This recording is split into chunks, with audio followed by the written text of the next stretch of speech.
Hello, Patrick McKeown here. Thanks so much for supporting our Buteyko Clinic channel. Can I ask you a big favour? Would you mind subscribing? And with this, we can support the channel more, we can put out more videos, and it would really mean a lot. Buteyko, for me, has been life-changing and life-changing for the people that we're working with, and we would love to see it getting out there. So please subscribe. Thanks very much. Are you breathing wrong? Start Buteyko today. Well, first, how might you know if you're breathing wrong? What symptoms arise as a result of incorrect or less than optimal breathing patterns? We could say that the main areas are going to be respiration. So for example, if you have asthma, or even if you just have the symptoms of wheezing and coughing, chest tightness, breathlessness, frequent colds. And also we have to think about the upper airways. Do you have a stuffy nose? Do you have hay fever? Or maybe you have perennial rhinitis, that you have a stuffy nose for at least 1 hour a day, most days of the year. You never just have a stuffy nose, you're also more likely to be tired, and also people with nasal congestion is more likely to have reduced concentration. So with reduced concentration, you have a reduced ability to make decisions, to plan, to reason, to organise all of the faculties that we need in terms of getting through our everyday life. The second function that poor breathing can impact is mental health.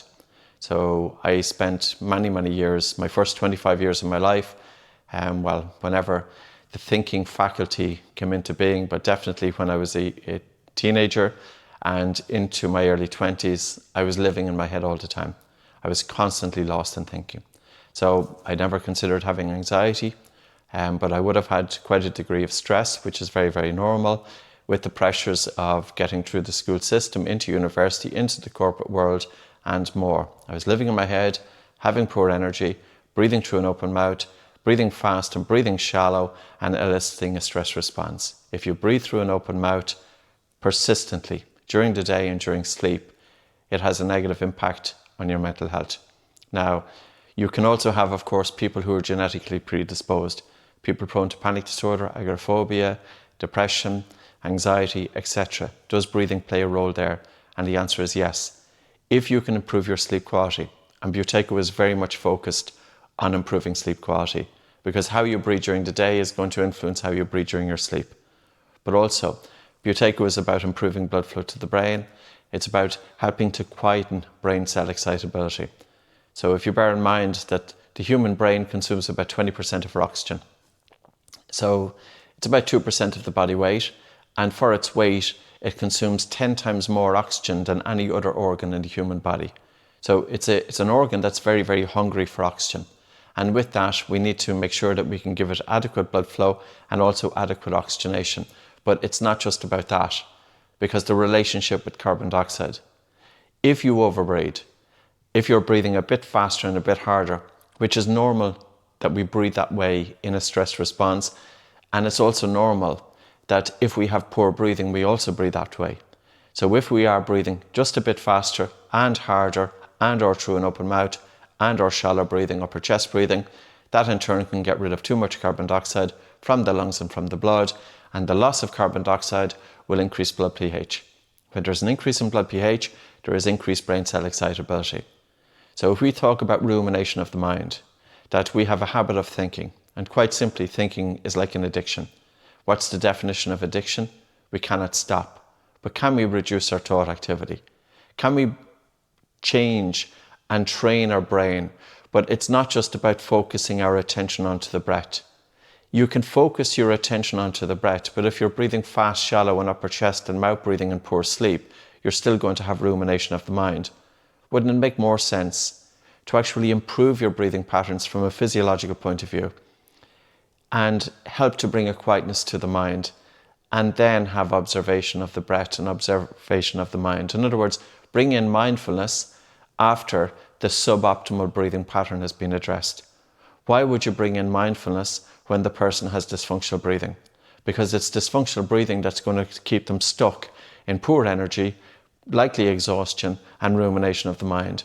Why would you bring in psychotherapy when the person has dysfunctional breathing? And we have to bear in mind that 75% of people with anxiety and panic disorder are reported to have dysfunctional breathing. Is it dysfunctional breathing that's feeding into their anxiety or panic disorder? Or is it panic disorder and anxiety that's feeding into their dysfunctional breathing? And the answer is it's likely both. There's a bidirectional relationship there. So Buteyko is about normalizing breathing, helping to bring breathing back towards normal, in and out through the nose, tongue resting in the roof of the mouth to help open up the airway for easier breathing, decongesting the nose, opening up the lungs, improving blood flow to the brain, increasing oxygen delivery to the brain, reducing brain cell excitability, improving sleep, reducing the risk of sleep disorder breathing. So you think of the benefits, three main areas where suboptimal breathing is having a negative impact. And I can genuinely say, on a personal level, I had asthma, stuffy nose, high stress, and poor sleep. And they tend to go together because it's not that we can have one function in total isolation to another. You know, whatever is happening with the lungs can affect the mind. Our breathing patterns affect the mind. How we breathe during the day impacts our breathing during sleep, and our quality of sleep will also affect the mind.